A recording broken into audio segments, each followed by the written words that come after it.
இது நம்முடைய 2வது கேம் சேஞ்சர் சீரிஸ். இதுல வந்து பாருங்க, முதலாவது ஸ்ட்ரக்சர் m, n என்பன அலகு காவிகள் ஆகும்.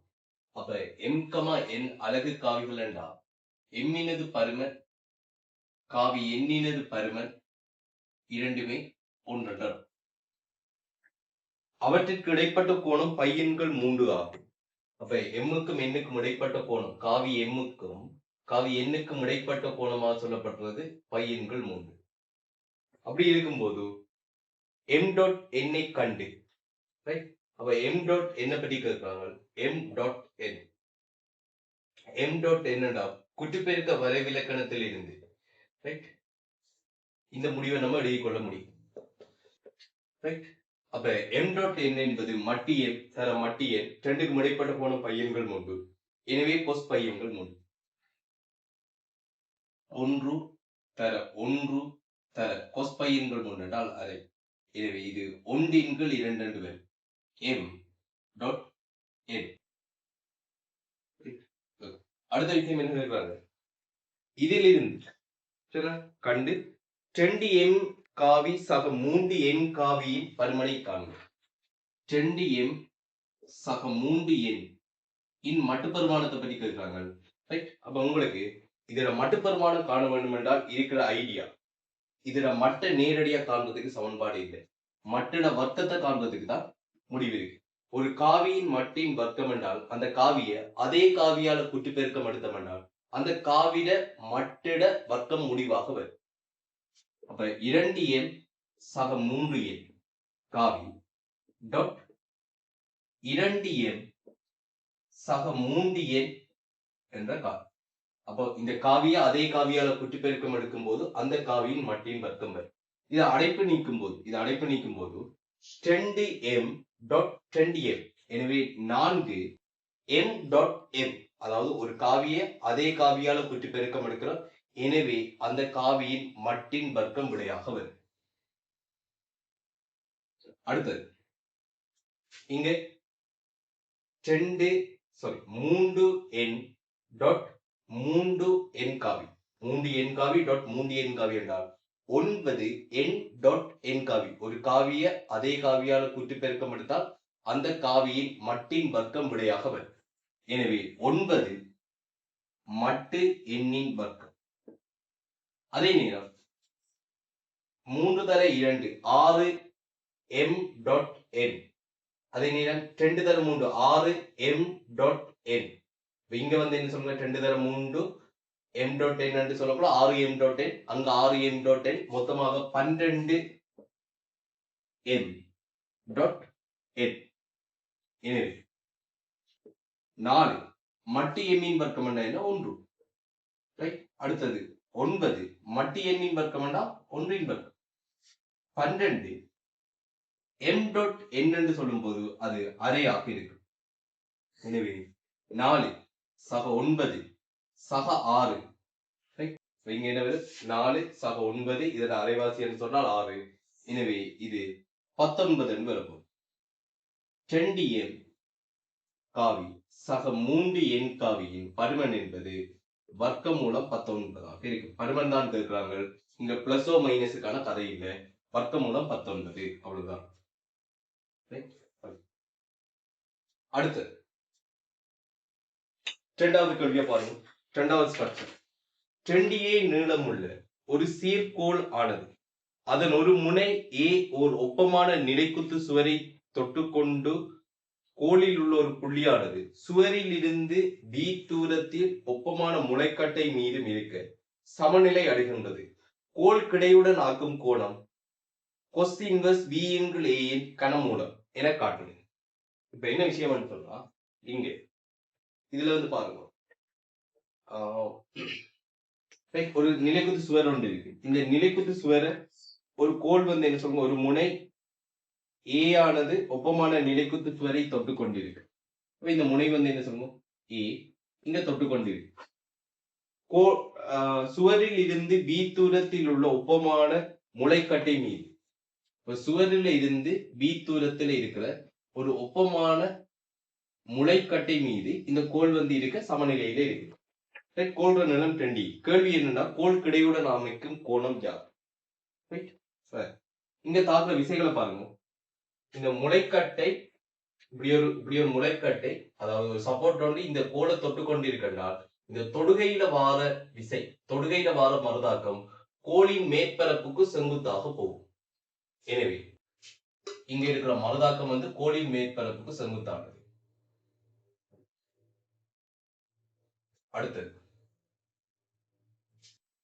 சுவரை தொட்டு கொண்டிருக்கு. அப்ப சுவரை தொட்டு கொண்டிருக்கன்னா இந்த தொடுகையில வார மறுதாக்கம் சுவரின் மேற்பரப்புக்கு செங்குத்தாக வரும். அப்ப இந்த இடத்துல வார மறுதாக்கம் சுவரின் மேற்பரப்புக்கு செங்குத்தாக வர வேண்டும். சுவரின் மேற்பரப்புக்கு செங்குத்தாக சொன்னா இப்படி வரும். மூவிசைகளின் சமநிலைப்படி இது ரெண்டும் சந்திக்கிற புள்ளி கூடாக நிறைவிசையில தாக்கக்கோடு போக வேண்டும். அந்த நிறைவிசை எங்க இருந்து வர தொடங்கும் சொன்னா அது நடுப்புள்ளியில் இருந்து அது தாக்க ஆரம்பிக்கும். ஏன் சீரான கோள் என்று சொல்லப்பட்டிருக்கு. அவ நடுப்புள்ளியில் இருந்து வரும். இப்ப கேள்வி என்னன்னு சொன்னா இந்த கோள் கிடையுடன் அமைக்கும் கோணம், இந்த தீட்டா கோணம் தான் கேள்வி. இது பி என்று தெரியும். இன்னொரு தரவு என்ன, கோள நீளம் 2a என்று சொன்னால் இது a, இன்னும் இருக்கிற இந்த நீளம் உங்களுக்கு a என்று தெரியும். சோ இது மறுதாக்கம் R1, இது மறுதாக்கம் R2. அப்ப இந்த கோணம் தீட்டா காண்றதுக்கு என்ன தரவுகள் இருக்குது என்ற விஷயங்களை பார்ப்போம். இப்ப நான் என்ன செய்யறேன்னு சொன்னா முதலாவது இந்த கோடுக்கு a பற்றியோடு திருப்பம் எடுக்கிறேன். a பற்றிய திருப்பம் பூச்சி. ஏன் a பற்றி திருப்பம் எடுக்க போறோம் என்று சொன்னா இந்த R1 காண்பதுக்காக a பற்றி ஒரு திருப்பம் எடுக்கும். இப்ப பாருங்க, a பற்றி எடுக்கப்பட்ட திருப்பம் உங்களுக்கு எப்படி வரும்? இந்த நீளம் b, இந்த கோணம் தீட்டாண்டா இந்த கோணம் தீட்டா.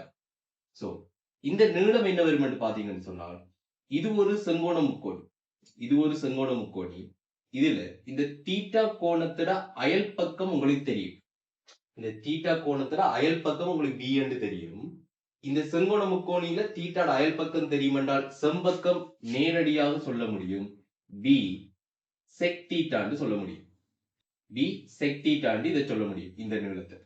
எனவே a பற்றி திருப்பம் எடுக்கும் போது விசை R1 தர அதுக்கான செங்குத்து தூரம், நேரடியான செங்குத்து தூரம் b sec theta. R1 a பற்றி இந்த சுழியில திரும்பும்.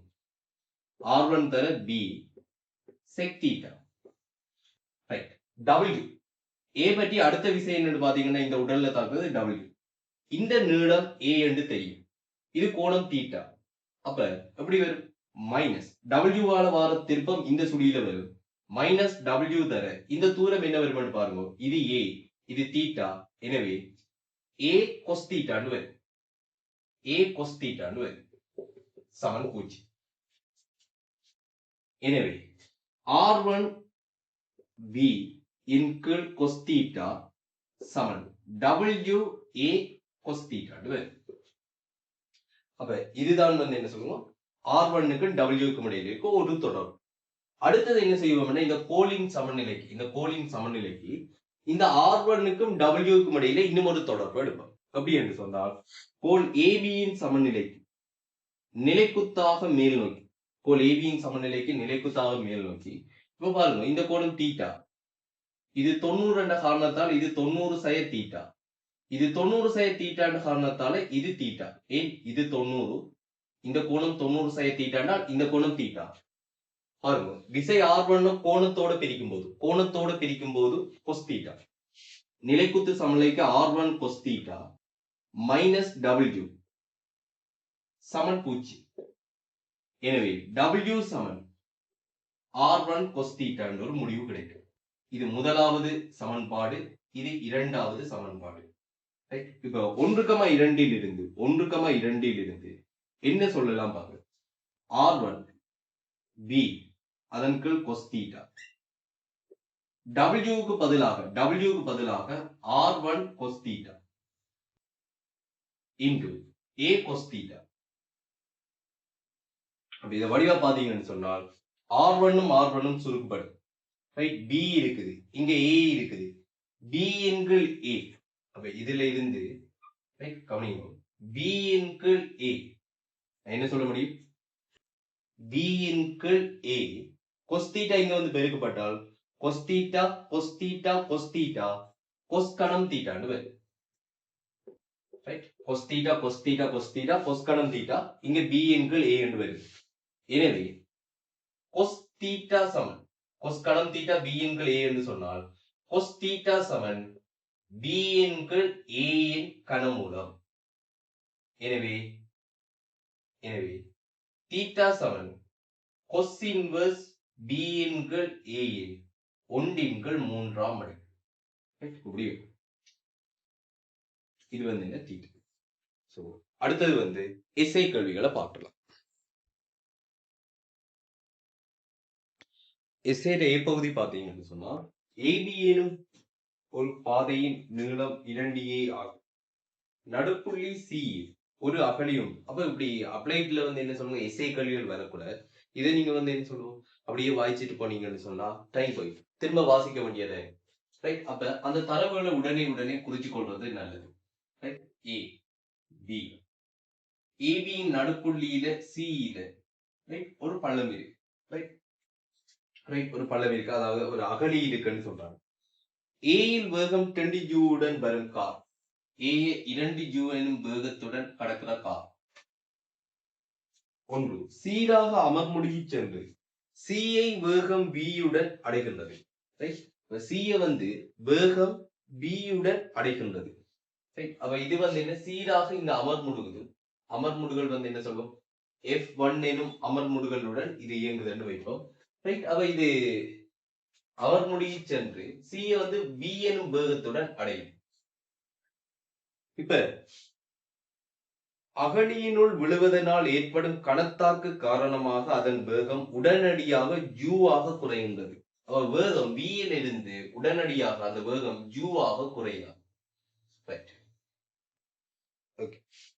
இப்ப வேற என்ன சொல்றாங்க, பின் சீராக அமர்முடுகி சென்று திரும்பவும் அமர்முடுகுது. இங்க இருந்து திரும்ப சீராக அமர்முடுகி சென்று B ல வந்து என்ன சொல்லுவோம், இப்ப அமர்முடுகள் வந்து F2 வச்சு கொள்வோமே, அமர்முடுகி சென்று B யில் ஓய்வுக்கு வருகின்றது. B அடையும் போது அதோட வேகம் 0 மாறும்.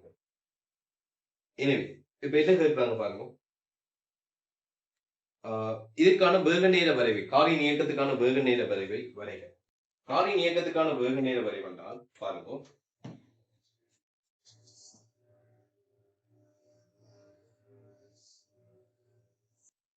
சிம்பிளான விஷயம். 2 U உடன் இயக்கம் ஆரம்பிக்குது, சீராக அமர்முடுகுது. ஒரு குறிப்பிட்ட ஒரு பாயிண்ட், அதாவது C என்ற புள்ளி அடையும் போது வேகம் V ஆக இருக்கு.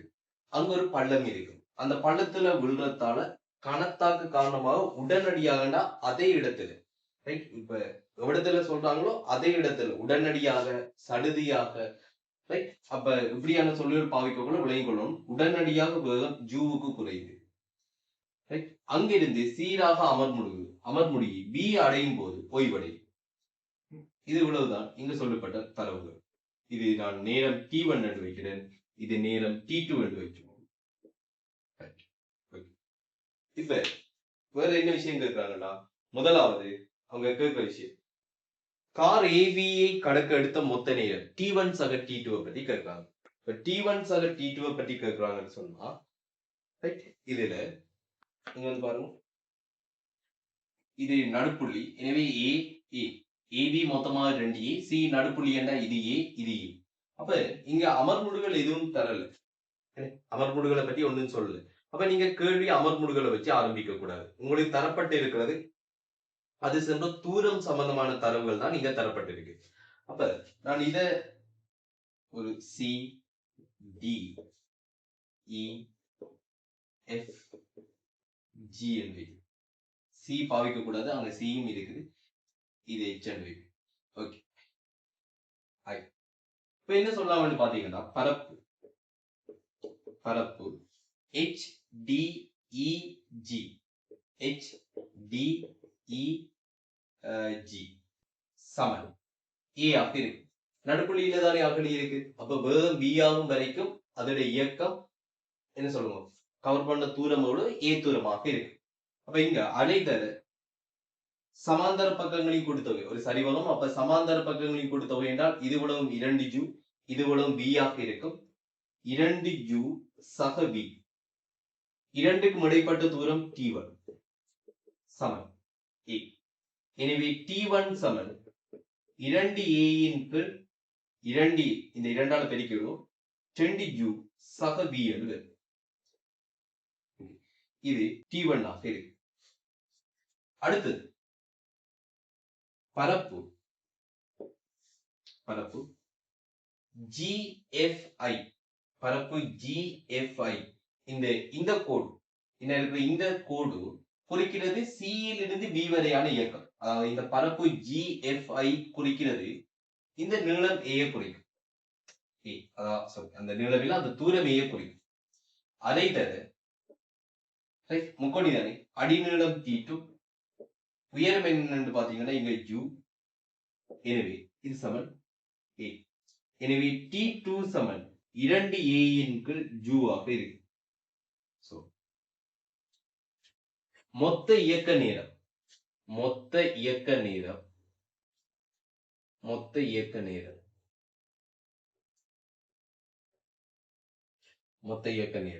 சமன் T1 சக T2. எனவே 2a இன் கீழ் 20u சக v 2a இன் கீழ் u. எனவே 2a பொதுவாக எடுத்துக்கொண்டால் u சக 2u சக v அதற்கு 10u சக v தரஜு. சூப்பர். இங்க என்னன்னு வரும் பாருங்க 10a 3u சக v அதற்கு u 2u சக v. இதுதான் வந்து என்ன சொல்லுவோம் உங்களுக்கு காட்ட சொன்ன விடையாக இருக்கு. அதுக்கு அடுத்த விஷயம் என்ன இருக்கிறாங்கன்னா இங்க ACCV ஆகிய பகுதிகளில் உள்ள அமர்முடுகள் சமனை. அப்ப இங்க ACCV ஆகிய பகுதிகளில் இருக்க அமர்முடுகள் சமன். அப்ப இங்க அமர்முடுகளை நம்ம எப்படி சொல்லலாம்? AC பகுதிக்கான அமர்முடுகள் F1 ஆனது tan தீட்டாவினால் பெறப்படும். CB பகுதிக்கான அமர்முடுகள் F2 ஆனது tan ஆல்பாவினால் பெறப்படும். இங்க எப்படி வரும் பாருங்க கேள்வியில இரண்டாவது பகுதி. இப்ப இரண்டாவது பகுதியின் படி அவங்க சொல்ல வர விஷயம் வந்து tan தீட்டா சமன் tan ஆல்பா. tan தீட்டா சமன் tan ஆல்பா. இப்ப tan தீட்டா சமன் tan ஆல்பா என்றால் இங்க tan தீட்டா எப்படி வரும்? இந்த முக்கோணியை பொறுத்தவரையில இந்த நீளம் 2u சய v அதன் கீழ் T1. அதன் கீழ் இந்த நீளம் என்ன T1.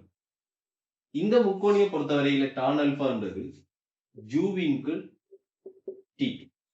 எனவே 2u சய v தர T2 u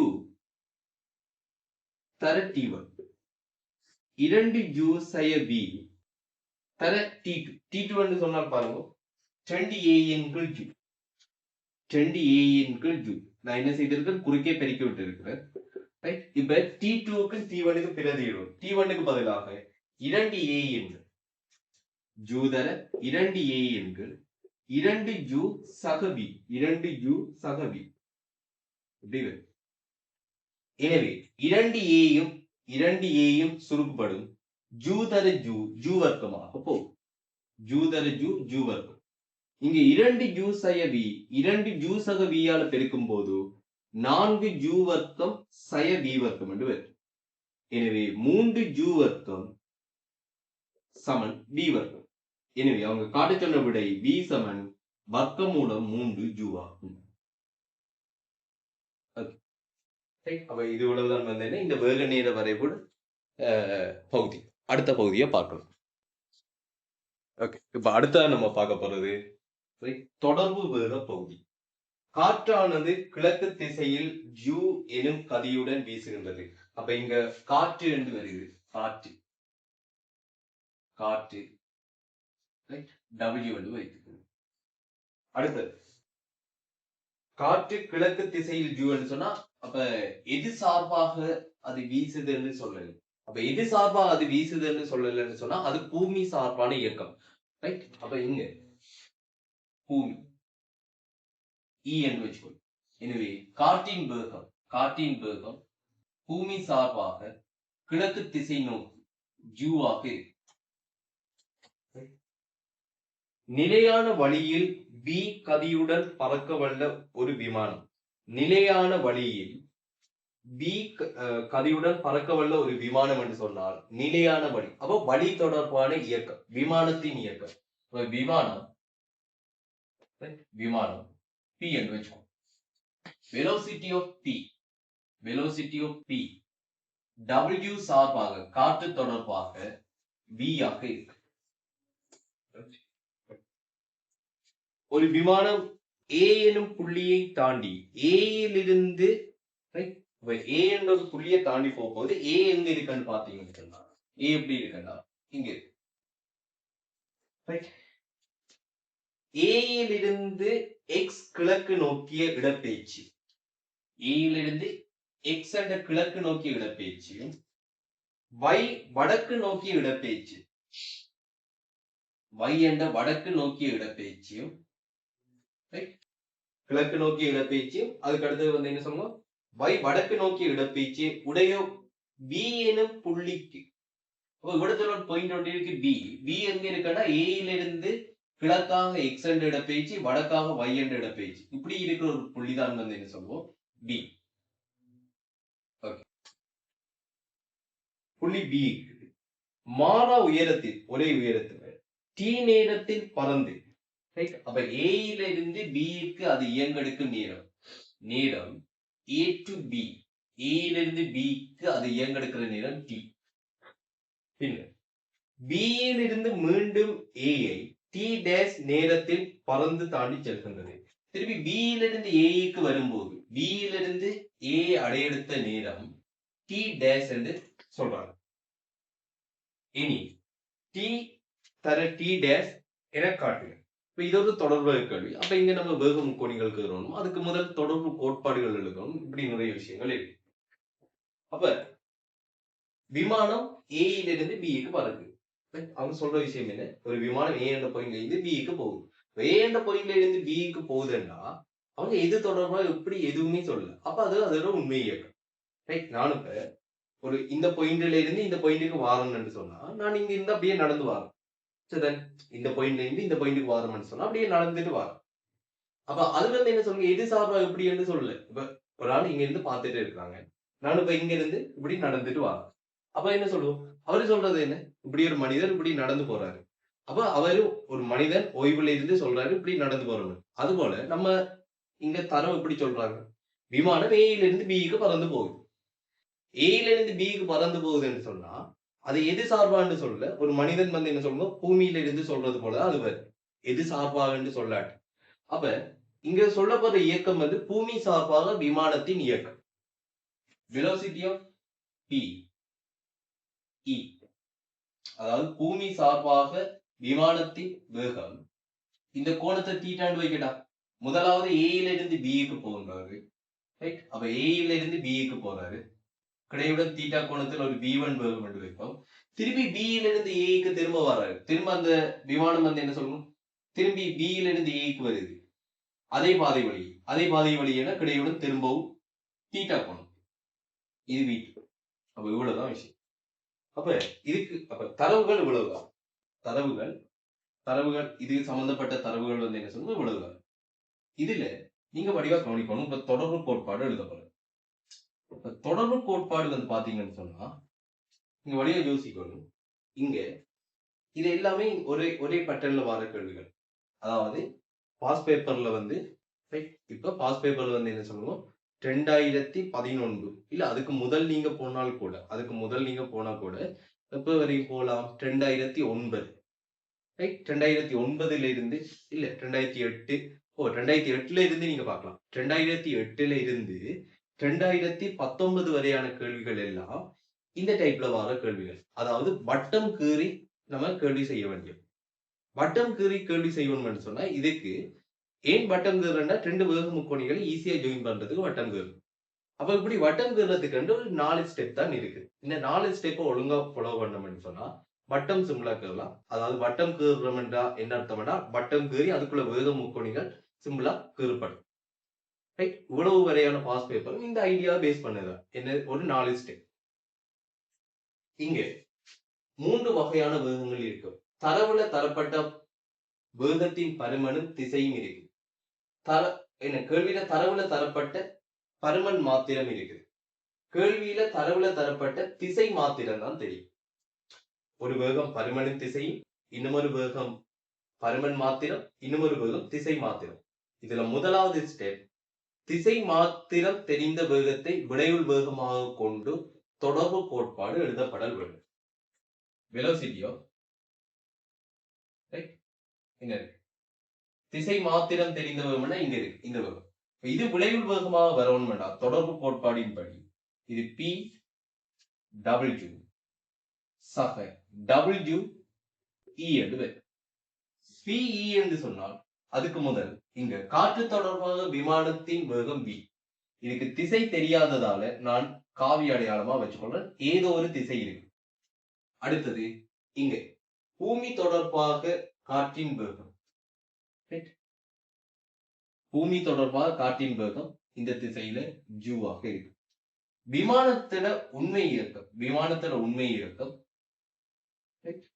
இப்படி V1 வேகம், இப்படி V2 வேகம். ரெண்டு சந்தர்ப்பத்துக்கான தொடர்பு கோட்பாடு இதாகத்தான் இருக்கு. ரைட், ஒவ்வொரு சந்தர்ப்பத்துக்கும் ஒவ்வொரு V இருக்கும். மற்றபடி என்ன காற்ற திசை மாறாது. அப்ப தொடர்பு கோட்பாடு இப்படிதான் இருக்கு. நான் அப்ப என்ன சொல்லுங்க, ஏல இருந்து பிக்கு போறதுக்கு, பியில இருந்து ஏக்கு வாரத்துக்கு தேவையான எல்லா என்ன சொல்லுவோம் ரெண்டு சந்தர்ப்பத்துக்குமான தொடர்பு கோட்பாடு ஒரே தரத்தில் எழுதிட்டோம். இப்படி எழுதலாம் பாஸ் பேப்பர்ல, இது அலவுட். ஓகே, அப்ப இங்க என்ன சொல்லுவோம், இந்த விஷயங்கள் சரி. இது முதலாவது ஸ்டெப் முடிஞ்சது. ரெண்டாவது ஸ்டெப் என்னன்னு பாத்தீங்கன்னா, பருமனின் திசையும் தெரிந்த வேகத்தை முதல்ல பெறவன். இந்த தொடர்பு கோட்பாட்டுல இருக்கிற பருமனின் திசையும் தெரிந்த வேகம் ஜூ. இப்ப முதலாவது அந்த வேகத்தை பெறுவோம். முதலாவது அந்த வேகம் ஜூவை பெறுவோம். அடுத்து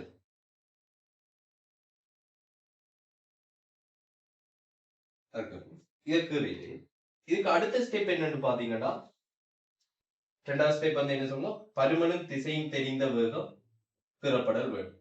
அது என்ன ஜூவை தெரியல. இதுல ரெண்டு வகையில முக்கோணிகள் கீறலாம். வேக முக்கோணிகள் ரெண்டு வகையில கீறலாம். ரைட், நான் இப்ப இங்க ஒரு வகை தான் சொல்ல போறேன். ரைட், மற்ற வகை என்னன்றதை அதை கீறி முடிச்சிட்டு சொல்றேன். ஓகே, அப்ப முதலாவது பருமனின் திசையும் தெரிஞ்ச வேகம் ஜூவை கீறணும். அதுக்கு அடுத்ததாக தொடக்க புள்ளியை மையமாகவும் திசை தெரியாத வேகம் V. திசை தெரியாத வேகம் V. அந்த திசை தெரியாத வேகத்தை ஆரையாக கொண்டு வட்டம் கீறும். அப்ப இப்படி வட்டம் கீறணும் வேண்டாம். இப்ப நம்ம V ஆரையா கொண்டு வட்டம் கீறணும் வேண்டாம். V என்ன சொல்லுவோம், ஜூவை விட பெரியதா அல்லது ஜூவை விட குறைவானதா என்ற ஒரு தரவு ஒன்று தரும். இல்லாட்டி உங்களுக்கு என்ன சொல்லணும், ஜூவை விட V குறைவென்றால், ஜூவை விட V குறைவென்றால் வட்டம் இந்த கோடு இடைவெட்டும். ஜூவை விட V பெரிது என்று சொன்னால் வட்டம் இதை இடைவெட்டாது. அப்ப இதை பாத்தீங்கன்னு சொன்னா, இங்க அவங்க தர வேண்டிய முக்கியமான ஒரு தரவு அந்த கேள்வியில என்னன்னு சொன்னா, அங்க ஒரு சமநிலை தருவாங்க. ரைட், இப்படியான தொடர்பு கேள்விகள் பாத்தீங்கன்னா அங்க ஒரு சமநிலை தருவாங்க. இங்க தரப்பட்டிருக்கிற சமநிலை என்னன்னு பாத்தீங்கன்னா, V பெரிது ஜூ, இப்படி ஒரு சமநிலை வந்து தரப்பட்டிருக்கு. ரைட், அதை கவனிச்சுதான் நம்ம கேள்வி செய்யணும். V பெரிது ஜூ. அப்ப இங்க பாருங்க, நம்ம இப்ப கீழே போற வட்டத்துல ஆரை ஜூவை விட பெரியதாக இருக்கு. எனவே தொடக்க புள்ளியை மையமாக கொண்டு திசை தெரியாத வேகமான V ஆரையா கொண்டு வட்டம் கீறப்படும். அந்த வட்டத்துல ஆரை ஜூவை விட பெரியதாக இருக்கும். அதான் உங்களுக்கு தரவு. எனவே இங்க பாருங்க,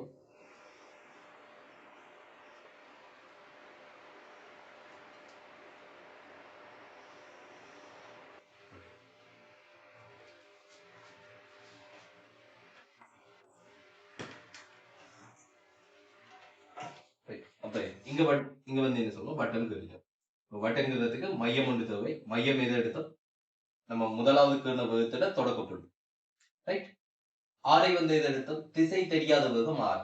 இதுதான் என்ன சொல்லுவோம், அதுல மூன்றாவது ஸ்டெப். நாலாவது கடைசி ஸ்டெப் என்னன்னு சொன்னால், காவி கூட்டல் விதி. அப்ப ஒரு காவி கூறு இப்படியும் அடுத்த காவி கூறு இப்படியுமாக இருந்தால் இதுல விடையுள் காவி இருந்தது இந்த திசையில வரும்.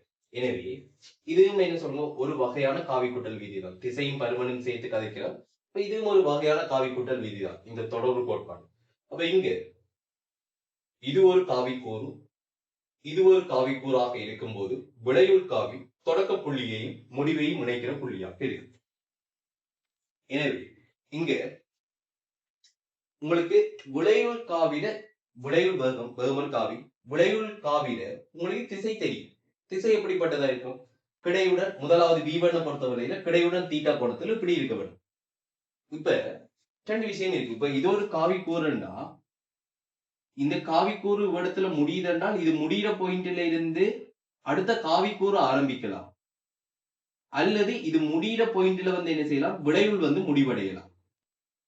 ஒன்று இது ஒரு காவி கூறு என்றால் இது முடிகிற இடத்துல இருந்து அடுத்த காவி கூறு வந்து என்ன சொல்லணும், இப்படி வர ஆரம்பிக்கலாம். அப்ப இதுதான் தொடக்கம், இதுதான் முடிவு, இதுதான் விளைவுளாக இருக்கு. அல்லது வந்து என்ன செய்யலாம், இப்ப இதை பொறுத்தவரையில இப்ப வந்து என்ன சொல்லுங்க, காவி வந்து இங்க முடிவடையுதுன்னு, அது போல இங்க வந்து என்ன காவி முடிவடைகிறதா இருக்கலாம். அதாவது இந்த விளைவு காவி இங்க வந்து முடிவடைகிறதாக இருக்கலாம். இப்ப விளைவு காவி இடத்துல வந்து முடிவடையுதுன்னு சொன்னால் அப்ப அடுத்த காவி கூறு உங்களுக்கு இப்படித்தான் பெற வேண்டும். அப்ப இந்த போக்க பாருங்க, இதுல போக பாருங்க. விளைவு காவி என்ன செய்ய வேணும், விளைவு காவி எப்பவும் ஒரு காவி முடிவடைகிற இடத்துல முடிவடைய வேணும், இன்னொரு காவி ஆரம்பிக்கிற இடத்துல ஆரம்பிச்சிருக்க வேணும். இப்ப என்ன பிரச்சனை என்று சொன்னா, இப்ப இந்த இடத்துல இருந்து விளைவு காவி ஆரம்பிக்குமா, அல்லது இந்த இடத்துல வந்து விளைவு காவி முடியுமான்றதான் இப்ப இடத்துல இருக்கிற பிரச்சனை. சரிதானே? இப்படி வந்து முடியுமா அல்லது இங்க இருந்து ஆரம்பிக்குமான்றதான் இங்க இருக்கிற பிரச்சனை. அப்படியே விளங்கி கொள்ளணும். இது மையம். மையம் எதுக்கான இடம்னா ஆரை வந்து சேர்றதுக்கான இடம். ஆரை எது? ஆரை டி. அப்ப விளைவு வந்து எந்த இடத்துல வந்து விளைவு வந்து என்ன சொல்லுங்க, இங்க சந்திக்க வேண்டும், விளைவு இந்த இடத்துல சந்திக்க வேண்டும். இது எப்படிப்பட்ட ஒரு புள்ளி என்று பாத்தீங்கன்னா, இது ஒரு கூறு, இந்த காவிர ஒரு கூறு முடிவடைகிற புள்ளி. எனவே விளைவு இந்த இடத்துல வந்து முடிவடைய வேண்டும். இவ்வளவுதான் விஷயம். இங்க வந்து என்ன, V1 கிடையுடன் தீட்டா கோணத்துல இப்படி இருக்கு. எனவே இங்கு V1 கிடையுடன் தீட்டா கோணத்துல இங்க வந்து முடிவடைய வேண்டும். V1 கிடையுடன் தீட்டா கோணத்துல இங்க வந்து முடிவடைய வேண்டும். எனவே இதுக்கான முக்கோணியை பூர்த்தி செய்த வேண்டாம், இதுக்கான முக்கோணி இப்படி வரும். அடுத்தது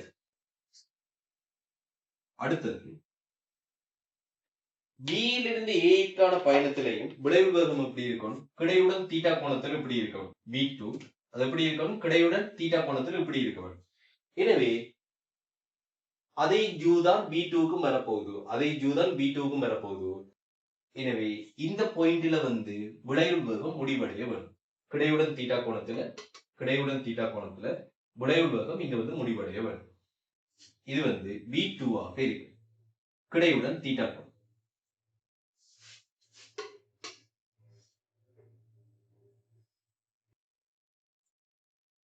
இது அதுக்கான அடுத்த காவி கூறாக இருக்கும். அது உங்களுக்கு என்ன, E. சரி, அப்ப இவ்வளவுதான் இதுக்கான வேகம் முக்கோணம். இப்ப கேள்வி என்னன்னு கேட்டா, T தர T1 தான் கேள்வி. T தர T டேக்ஸ். T தர T டேக்ஸ் என்று சொன்னால் முதலாவது T சமன் என்னன்னு சொல்லுவோம், T சமன் ABN கீழ். அப்ப இது வந்து என்ன, உங்களுக்கு என்ன, சீரான இயக்கம், ஆர்முடுகள் இயக்கம் எதுவும் இல்லை.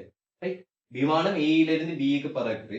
எனவே A இலிருந்து B க்கான பயண தூரம் என்னன்னு பாத்தீங்கன்னு சொன்னா AB ஆக இருக்கு. ரைட். இப்ப AB இங்க எப்படி வரும், ABS வேகம் என்ன பாருங்க, A இலிருந்து B க்கான இயக்க வேகம் வந்து V1, அதுக்கு எடுத்துக்கொண்ட நேரம் வந்து என்ன, T. அப்ப S சமன் UT சக அரையேட்டி வர்க்கம். இதை ஜோதிச்சு பார்த்தோம் என்றால் ஆர்முடுகள் இல்லாததால இது வரப்போறது இல்லை. எனவே நேரம் எதுக்கு சமனா இருக்கு, S இன் கீழ் J, அதாவது T சமன் AB இன் கீழ் V1. அதே போல T டேஷ் என்பது B இலிருந்து A க்கான பயணம், B இலிருந்து A க்கான பயண நேரம் என்றால் AB இன் கீழ் திரும்பி வரும்போது விமானத்தின் வேகம் V2. எனவே T தர T டேஷ் என்பது AB வர்க்கம் அதன் கீழ் V1 தர V2 ஆக இருக்கு. V1 தர V2 என்று சொன்னால் இங்க வந்து பாருங்க, அதுக்கு முதல் AB வர்க்கம் என்றால் இது X இது Y என்றால் பைத்தகரஸ் தேற்றப்படி இது வந்து எப்படி சொல்லுவோம், எக்ஸ் வர்க்கம் சக y வர்க்கம். AB தூரம் என்னன்னு வரும் எக்ஸ் வர்க்கம் சக y வர்க்கம். ரைட். இங்க AB இன் வர்க்கம் என்றால் இது எதுக்கு சமனா இருக்கும் என்றால் ரைட். இங்க எக்ஸ் வர்க்கம் சக y வர்க்கம் அதன் கீழ் b1 b2. அடுத்த விஷயம் கவனிங்க. இங்க b1 தர b2 தர b2 எப்படி என்ன சொல்லுவோம் பயன்படுத்த போறோம் எப்படி காண போறோம் என்றால் b1 இன் b2 நம்ம இப்ப தனித்தனியா காண போறது இல்லை. b1 இன் b2 நம்ம இப்ப என்ன செய்ய போறோம் என்றால் இதுக்கு ஒரு கேத்திர கணித முடிவு இருக்கு. வட்ட நான் தேற்றம் என்று. வட்ட நான் தேற்றம் என்ன சொல்றது என்றால் ஒரு வட்டத்தினும் 2 நான்கள் இடைவெட்டும் போது ஒரு வட்டத்தினும் 2 நான்கள் இடைவெட்டும் போது இது வந்து என்ன சொல்லுவோம் இந்த நான் x1 அதாவது இந்த நான்ட ஒரு பகுதி நீளம் x1 அடுத்த பகுதி நீளம் x2 இந்த நீளம் y1 இந்த நீளம் என்ன சொல்லுவோம் y2 ரைட். 2 நான்கள் இடைவெட்டுது. அந்த 2 நான்கள்ல ஒரு பகுதி நீளம் x1 அடுத்தது வந்து என்ன x2 மற்ற நான்ல ஒரு பகுதி y1 அடுத்த பகுதி y2.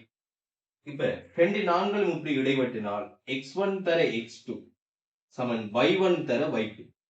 இதுக்கு பேர் என்னன்னு கேட்டீங்கன்னா வட்ட நான் தேற்றம். இது ஃபைனல் மார்க்கிங்ல என்ன சொல்லுவோம் அலௌட் ஆன, அதாவது இதுக்கு முதல் கேள்வி வந்து இந்த மெத்தட் பாவிச்சு செய்ததுக்கு மார்க்ஸ் வழங்கப்பட்ட முறை. இந்த கேத்திர கணித முடிவு உங்களுக்கு தெரிஞ்சிருக்க வேணும். இதுக்கு பேர் வட்ட நான் தேற்றம். சரி, இப்ப இந்த முடிவை தான் பயன்படுத்த போறோம்.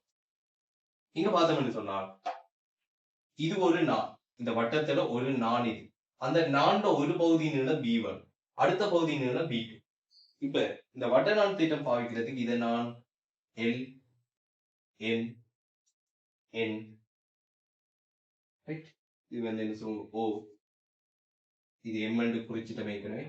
ரைட். இதை வந்து என்ன சொல்லுவோம் Q என்று வைக்கிறேன். Q என்று வைக்கிறேன். இப்ப வட்ட நான் தேற்றப்படி நான் இங்க எழுதக்கூடிய முடிவு என்னன்னு பார்த்தீங்கன்னா இந்த n தர m அடுத்தது m தர l nm into ml சமன் இங்க எப்படி வரும் இங்க om into mq om தர mq nm என்பது என்ன இருக்கிற nm என்பது b1 into ml என்பது b2. OM என்று சொன்னால் R ஐ V ஆக கொண்டு இருக்கும். இது V, இது ஜூல், இது V சக ஜூல். MQ என்று சொன்னால் இந்த நீளம் பாருங்க, இது உலகம் என்ன V, இது ஜூ என்றால் இது V சய ஜூ ஆக இருக்கு. இது உலகம் V, இது உலகம் ஜூ என்று சொன்னால் இந்த நீளம் என்ன V சய ஜூ. எனவே இது வந்து எப்படி வரும் V வர்க்கம் சய ஜூ வர்க்கம் என்று வரும். எனவே V1 V2 பெருக்கத்துக்கு பதிலாக நம்ம என்ன எழுத போறோம் இந்த முடிவுல இருந்து v1 v2 பெருக்கத்துக்கு பதிலாக இந்த முடிவுல இருந்து இதை வந்து ஒரு ரிசல்ட் 1 r1 என்று வச்சுக்கொண்டோம்டா r1 இல் இருந்து t தர t டேஷ் x வர்க்கம் சக y வர்க்கம் v1 தர v2 பெருக்கத்துக்கு பதிலாக v வர்க்கம் சய ஜூ வர்க்கம் பிரதியிட முடியும். இது ரிசல்ட் 1 r1 ல இருந்து சொல்றோம். அடுத்தது பாருங்க இப்ப என்ன கேட்கிறாங்கன்னா இரு பரத்தலுக்கும் விமானத்தின் செலுத்தும் கதியானது செலுத்தும் திசையானது AB எனும் கோட்டுடன் கிடையுடன் தீட்டா பாகையில் இருக்கிற கோட்டுடன் sin இன்வர்ஸ் ஒரு uy இன் கீழ் v தர வர்க்கம் மூலம் x வர்க்கம் சக y வர்க்கம் என்பதை உய்தருகிறது.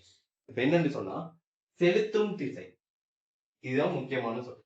செலுத்தும் திசை அல்லது என்ன சொல்லுவோம் விமானத்தின் செலுத்தும் கதி இப்படி என்று சொன்னால் என்ன சொல்ல வராங்கன்னா விமானம் வந்து என்ன சொல்லுவோம் எந்த ஊடகத்துல இயங்குது காற்று. ஒரு படகானது செலுத்தப்படுது என்றால் அது எதுல செலுத்தப்படுது நீர்ல அல்லது ஒரு ஆறுல.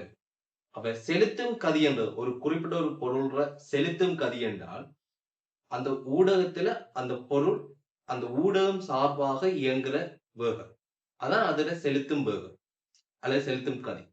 அப்ப இந்த விமானம் செலுத்தப்படும் திசை என்று சொன்னா இந்த விமானம் காற்றில இயங்குது.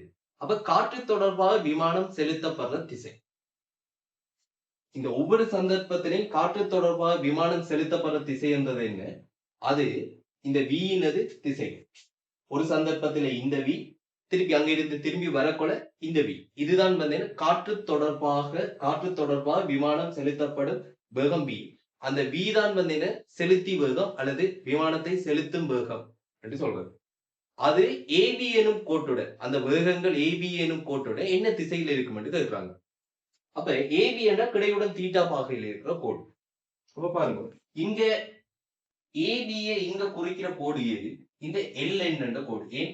அதுதான் கிடையுடன் தீட்டா கோணத்தில் இருக்கிற கோடு எது? இந்த LN என்ற கோடு. அப்ப LN என்ற கோடு தான் இந்த சந்தர்ப்பத்தில், உண்மையான சந்தர்ப்பத்தில் இருக்கிற ஏபி கோட குறிக்கும். ஏபி என்பது கிடையுடன் தீட்டா பாகையில இருக்கிற, தீட்டா சாய்வுல இருக்கிற ஒரு கோடு. அப்ப இந்த ரெண்டு சந்தர்ப்பத்திலையும் இது அமைக்கிற கோணம் இது ஆல்பா. இந்த கோணம் என்ன சொன்னா ஆல்பாவா இருக்கு. ஏன்? இது வி, இது வி. அப்ப இது ஒரு இருசமபக்க முக்கோணி. அப்ப இந்த கோணமும் இந்த கோணமும் சமனா வரும். அவங்க கேட்க வர விஷயம், இந்த அல்பா கோணத்துல சைனை பற்றி கேட்கிறாங்க. விடை சைன் இன்வெர்ஸ்ல இருக்கு. அப்ப சைன் அல்பாவை பற்றி கேட்கப்படுது. இங்க நான் இப்படி ஒரு செங்கு தொண்டு அடிக்கிறேன். இது ஆர், இது எஸ் என்று வைக்கும். இப்ப பாருங்க, எஸ்எம் என்ற நீளம், எஸ்எம் என்ற நீளம் எதுக்கு சமனா இருக்கு? எஸ்எம் என்ற நீளம், இந்த நீளம் எதுக்கு சமனா இருக்கு? இது ஒரு செங்கோண முக்கோணி, அப்படிதானே? இந்த எஸ் ஆர் எம் என்பது ஒரு செங்கோண முக்கோணி. இது தீட்டா, இது செம்பக்கம், ஜூ செம்பக்கம். எனவே எஸ்எம் என்பது ஜூ கொஸ் தீட்டாவாக இருக்கு. இது ஜூ கொஸ் தீட்டாவாக இருக்கு. இந்த ஆர் எஸ் என்ற நீளம், இந்த ஆர் எஸ் என்ற நீளம், இந்த ஆர் எஸ் என்ற நீளம், ஆர் எஸ் என்ற நீளம் ஜூ சைன் தீட்டாவாக இருக்கு.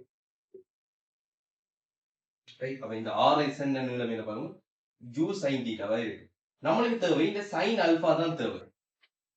அப்ப சைன் அல்பா தான் தேவை என்றால் சைன் அல்பா சமன் என்ன காட்ட வேண்டிய விட சைன் இன்வெர்ஸ்ல இருக்கு. இந்த அல்பா கோணம் தான் கேள்வி. அல்பான்றது அவங்க எப்படி சொல்றாங்க? விமானம் செலுத்தும் திசை. விமானம் செலுத்தும் திசை என்று சொன்னா காற்று தொடர்பாக விமானத்தின் வேகம். அந்த வேகம் ஏபியுடன், ஏபியோட கிடையுடன் தீட்டா கோணத்தில் இருக்கிற கோடு. அப்ப இங்க எல் என்னுடன், அதான் கிடையுடன் தீட்டா கோணத்தில் இருக்கிற கோடு. எல் என்னுடன் அமைக்கிற கோணம். சரிதான்? பிராக்டிகலா இருக்கிற உண்மையான சந்தர்ப்பத்தில் இருக்கிற ஏபி தான் இந்த வேக முக்கோணியில் இருக்கிற எல். இப்ப சைன் அல்பா எப்படி வரும்? ஆர்எஸ். ஆர்எஸ் என்று சொன்னால் ஜூ சைன் தீட்டா. சரிதானே? ஆர்எஸ் இன் கீழ் இந்த செங்கோண முக்கோணியில ஆர்எஸ் இன் கீழ் வி. எனவே ஆர்எஸ் என்று சொன்னா ஜூ சைன் தீட்டா, அதன் கீழ் வி. இப்ப ஜூ வின் கீழ் வி சைன் தீட்டா. சைன் தீட்டான்றது என்ன வரும்? சைன் தீட்டான்றது y இன் கீழ் வர்க்கமூலம் x வர்க்கம் சக y வர்க்கம். y இன் கீழ் வர்க்கமூலம் x வர்க்கம் சக y வர்க்கம்.